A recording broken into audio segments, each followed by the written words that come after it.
पानी परेर बिजोग छ है साथीहरू। यता चाहिँ सिमी फेरि यस्तो राम्रो भइरहेछ है। हेर्नुहोस् त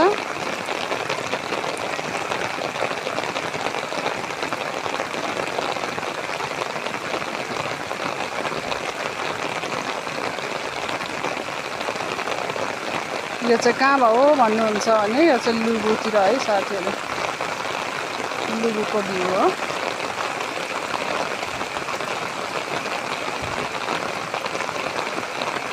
पानी परेर बाटोमा हेर्नु न